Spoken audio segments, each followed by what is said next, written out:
ഇതൊരു previous year question ആണ്. PE 2019 ചോദിച്ച 5 മാർക്സിന്റെ ഒരു ക്വസ്റ്റ്യൻ ആണ്. സോ നമുക്കിവിടെ എന്താ ക്വസ്റ്റ്യൻ നോക്കാം. പിന്നെ alternating voltage of 80 plus 60J volt is apply to a circuit. So നമുക്ക് വോൾട്ടേജ് ഒരു കോംപ്ലക്സ് ഫോമിലാണ് തന്നത്. 80 പ്ലസ് J60 വോൾട്ട്സ്. ഓക്കെ, കറണ്ടും അതേപോലെ ഒരു കോംപ്ലക്സ് ഫോമിൽ എന്താ കറണ്ട് ആണ് -4 പ്ലസ് 10J ആംപ്സ്. ഓക്കെ, അപ്പോൾ നമുക്ക് വോൾട്ടേജും കറണ്ടും കോംപ്ലക്സ് ഫോമിൽ തന്നു. പിന്നെ നമുക്ക് കാണാൻ പറഞ്ഞത് ഇമ്പിഡൻസ് ആണ്. സോ ബേസിക്കലി നമ്മൾ ഇമ്പിഡൻസിന്റെ equation Z is equal to V/I ആണ്. സോ നമുക്കിവിടെ കോംപ്ലക്സ് ഫോമിൽ തന്ന വോൾട്ടേജിനെയും കറണ്ടിനെയും നമ്മൾ എന്ത് ചെയ്യുക, നേരെ അതിന്റെ എന്ത് ഫോമിലേക്ക് മാറ്റുക, പോളാർ ഫോമിലേക്ക് മാറ്റുക. പോളാർ ഫോമിലേക്ക് നമ്മൾ വോൾട്ടേജിനെ ഈ V equal to 80 plus 60J polar ഫോമിലേക്ക് മാറ്റുമ്പോൾ എങ്ങനെ വരും എന്നെങ്കിൽ നമുക്ക് കാൽക്കുലേറ്റർ ഉപയോഗിച്ചിട്ട് ഡയറക്റ്റ് ആയിട്ട് സബ്സ്റ്റിറ്റ്യൂട്ട് ചെയ്ത് ചെയ്യാം. അല്ലെങ്കിൽ എന്ത് ചെയ്യാം, അതിന്റെ ആദ്യം മാഗ്നിറ്റ്യൂഡ് എടുക്കുക, അതായത് 80 സ്ക്വയർ പ്ലസ് 60 സ്ക്വയർ അതിന്റെ സ്ക്വയർ റൂട്ട് എടുക്കുക, അതായിരിക്കും മാഗ്നിറ്റ്യൂഡ്. 80 സ്ക്വയർ പ്ലസ് 60 സ്ക്വയർ എന്താണ്, നമുക്ക് 100 കിട്ടും.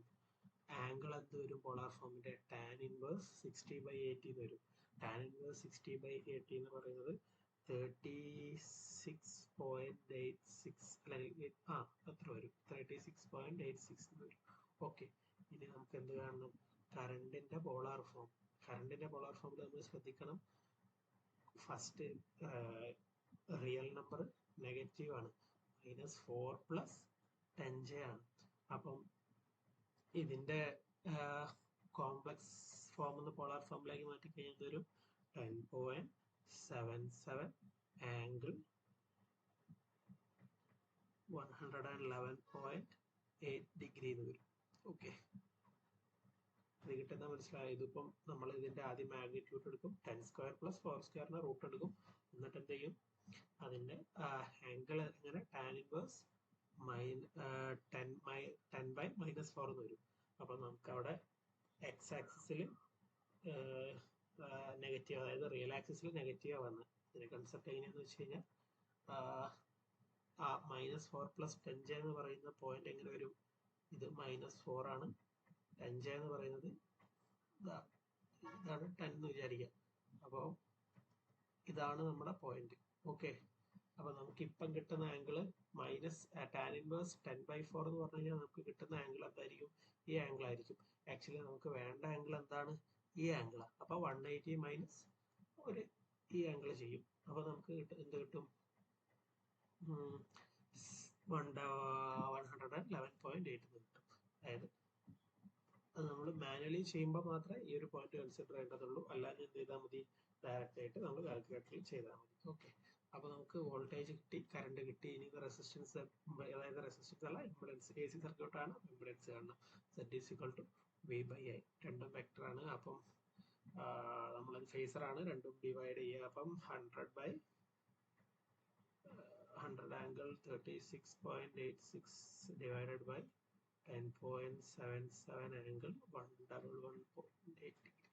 ഇതെന്താ ചെയ്യുക, നമ്മൾ കാൽക്കുലേറ്റ് ചെയ്ത് നമുക്ക് എത്ര കിട്ടും, Z equal to 9.28 ആംഗിൾ എത്രയായിരിക്കും, ആംഗിൾ -74.9 കിട്ടും. അപ്പോൾ ഇതാണ് അതിന്റെ ഇമ്പിഡൻസ്, ഇതാണ് നമ്മുടെ സർക്യൂട്ടിന്റെ ഇമ്പിഡൻസ്. അപ്പം ഫസ്റ്റ് പാർട്ട് കംപ്ലീറ്റ് ആയി അല്ലേ, നമുക്ക് ഇമ്പിഡൻസ് കിട്ടി. ഇനി പവർ കൺസ്യൂംഡ്. പവർ കൺസ്യൂംഡ് കാണാൻ നമുക്ക് പല വഴികളുണ്ട്. കാരണം നമുക്ക് വോൾട്ടേജ് കിട്ടിയിട്ടുണ്ട്, കറണ്ട് കിട്ടിയിട്ടുണ്ട്, ഇപ്പൊ ഇമ്പിഡൻസ് കിട്ടിയിട്ടുണ്ട്. ഇത് നമുക്ക് വേണമെങ്കിൽ റെസിസ്റ്റൻസ് കണ്ടുപിടിച്ചൂടെ. ഇങ്ങനെ റെസിസ്റ്റൻസ് കണ്ടുപിടിക്കുക, ഇതിന് നമുക്ക് R cos θ plus IR sin θ എന്ന് പറയുന്ന ഒരു രീതിയിൽ എഴുതുക. എന്നിട്ട് അതിന്റെ റിയൽ പാർട്ട് എടുത്തു കഴിഞ്ഞാൽ നമുക്ക് എന്ത് കിട്ടി, നമ്മുടെ റെസിസ്റ്റൻസ് കിട്ടി. കറണ്ട് ഓൾറെഡി അറിയാം, അപ്പൊ I²R വെച്ചിട്ട് ചെയ്യാം. ഓക്കെ, ഞാനിപ്പോ ഇവിടെ ഒരു ഐഡിയ വെച്ച് ചെയ്യുന്നത് എങ്ങനെയാന്ന് വെച്ച് കഴിഞ്ഞാൽ, നമ്മളതിൽ വോൾട്ടേജ് കിട്ടിയിട്ടുണ്ട്. എത്രയാ വോൾട്ടേജ്, 100 ആണ്. കറണ്ട് എത്ര, 10.77 ആണ്. പിന്നെ കോസ് ഫൈ, അതായത് വി ഐ കോസ് ഫൈ ആണല്ലോ power, V I cos phi, നമുക്ക് ഫേസ് ആംഗിൾ ഫൈ എത്രയാ, ഇവിടെ ഫൈ ഒരു ഇംപെഡൻസിന്റെ ആംഗിൾ 74.9, അപ്പൊ കോസ് ഓഫ് 74.9 എത്ര വരും, 279.83 വാട്ട്സ്, 79.83 വാട്ട്സ്. ഇതേ കാര്യം നമുക്ക് എങ്ങനെയും കണ്ടുപിടിക്കാം, ഐ സ്ക്വയർ ആർ എന്ന വഴിയും കണ്ടുപിടിക്കാം. ആറ് കിട്ടാൻ എന്ത് ചെയ്താൽ മതി, ഈ ഇംപെഡൻസിനെ നമ്മൾ തിരിച്ച് കോംപ്ലക്സ് ഫോമിലേക്ക് ആക്കിയാൽ മതി. ഇക്വേഷൻ നമുക്ക് ആ ഇക്വേഷൻ ഉപയോഗിച്ച് മാറ്റാം, അല്ലെങ്കിൽ എന്ത് ചെയ്യാം, കാൽക്കുലേറ്റർ ഉപയോഗിച്ച് മാറ്റാം. കാൽക്കുലേറ്റർ ഉപയോഗിച്ച് നമ്മൾ മാറ്റിക്കഴിഞ്ഞാൽ നമ്മുടെ ഇംപെഡൻസ് എത്ര വരും എന്നറിയും, Z ഈസ് ഈക്വൽ ടു എങ്ങനെ കിട്ടും, 2.42 മൈനസ് J8.96 ohms എന്ന് വരും. അതിന്റെ അർത്ഥം എന്താന്ന് വെച്ച് കഴിഞ്ഞാൽ ഇവിടെ ഈ കമ്പോണന്റ് ഒരു എക്സ് സി, അതായത് എക്സ് സി, എന്താണ് എക്സ് സി, ഒരു കപ്പാസിറ്റീവ് ആണ് ലോഡ് വരുന്നത്, ഒരു ആർ പ്ലസ് ജെ എക്സ് ആ ഫോമിലാണ് എന്ത് വരുന്നത്, ലോഡ് വരുന്നത്. ഓക്കെ, സിസ്റ്റം ഒരു കപ്പാസിറ്റീവ് ലോഡ് ആയിട്ടാണ് നമുക്ക് കാണുന്നത്. ഇനി എന്താ, ഇനി നമുക്കത് 2.6 കിട്ടിയില്ലേ, ആറ് എന്തായിരിക്കും, ആറ് 2.42 നമുക്ക് പവർ കാണാൻ ഞാൻ പറഞ്ഞു ഐ സ്ക്വയർ ആർ ചെയ്താൽ മതി. ഐ എത്രയാ, 10.77 ഹോൾ സ്ക്വയർ ഇൻറ്റു 2.42, ഇത് നമുക്ക് എന്ത് തന്നെ കിട്ടും, 279.83 കിട്ടും. ഓക്കെ, ഇനി നമ്മൾ ഫേസ് ആംഗിൾ കാണുന്നതാണ് അടുത്ത last part, phase angle of the circuit. Phase angle of the circuit ഞാൻ ഓൾറെഡി പറഞ്ഞു.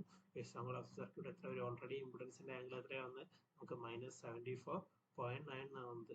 ഇതിന്റെ അർത്ഥം എന്താണ്, നമ്മുടെ കറണ്ട് എന്താവുകയാണ്, ലീഡിങ് ആണ് വോൾട്ടേജിന്. അതിന്റെ ഇങ്ങനെ നമ്മൾ അതിനൊപ്പം ഒന്ന് വരച്ച് കാണിക്കുക, ഫേസർ ഡയഗ്രത്തിൽ വരച്ച് കാണിക്കാൻ പറഞ്ഞു കഴിഞ്ഞാൽ, ഇത് നമ്മുടെ റെഫറൻസ് ആണ്. റെഫറൻസ് എത്ര ഡിഗ്രിയാണ് വോൾട്ടേജ്, 100 ആംഗിൾ 36.86 ആണ്, അതായത് 36.86 ഡിഗ്രി വോൾട്ടേജ് റെഫറൻസ് മാറി നിൽക്കുക. Okay, 36.86 degree. കറണ്ട് ആണെങ്കിലോ, കറണ്ട് 10.77 ആംഗിൾ 111.8, അതായത് ഈ ക്വാഡ്രന്റിലാണ്, നമ്മൾ ഇവിടെ വരച്ച പോലെ ഈ ക്വാഡ്രന്റിലേക്കായിട്ടാണ് നമ്മുടെ കറണ്ട് ഇരിക്കുന്നത്. പി ആംഗിൾ ആണ് 111.8 ഡിഗ്രി. ഓക്കെ, ഇനി നമുക്ക് ഇതിന്റെ ഫേസ് ആംഗിൾ, ഫേസ് ആംഗിൾ എന്ന് പറഞ്ഞാൽ എന്താ, വോൾട്ടേജ് ഫേസറും കറണ്ട് ഫേസറും തമ്മിലുള്ള ഡിഫറൻസാ. അപ്പം എന്താണ് 36.86 മൈനസ് 111.8 മൈനസ് ചെയ്ത് കഴിഞ്ഞാൽ കിട്ടുന്ന ആംഗിൾ ആണ് നമ്മളെ ഫേസ് ആംഗിൾ വരുന്നത്. ഫേസ് ആംഗിൾ നമുക്ക് ഓൾറെഡി കിട്ടി, -74.9. സോ ഫേസ് ആംഗിൾ ചോദിച്ചു കഴിഞ്ഞാൽ ഡയറക്റ്റ് നമുക്ക് പറയാം, ഓക്കെ 74.9. അപ്പം നമ്മൾ ഈ പാർട്ടിൽ 3 ചോദ്യത്തിന് ഉത്തരമായി. എന്താ, ഇംപെഡൻസ് കണ്ടുപിടിച്ചു, പവർ കൺസ്യൂമർ കണ്ടുപിടിച്ചു, ഫേസ് ആംഗിൾ കണ്ടുപിടിച്ചു. ഓക്കെ, അപ്പം നമ്മൾ 3 പാർട്ടും ചെയ്ത് കഴിഞ്ഞു. Okay, thank you.